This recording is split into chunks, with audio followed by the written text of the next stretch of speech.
শুকিয়ে গেছে শুকায়নি হৃদয়ের ক্ষত 28 অক্টোবরে মন পাখি কেঁদে মরে অশ্রু ঝরে অবিরত রক্তের দাগগুলো শুকিয়ে গেছে শুকায়নি হৃদয়ের ক্ষত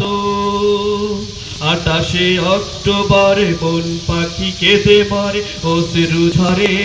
অবিরত বৈঠালো কি হাতে বিশ্বাসের উল্লাস জালিমেরা অট্টহাসে হায়নার হাতে পিচ ঢালা রাজপথ শিপনের রক্তে ভাসে বৈঠালো কি হাতে বিশ্বাসের উল্লাস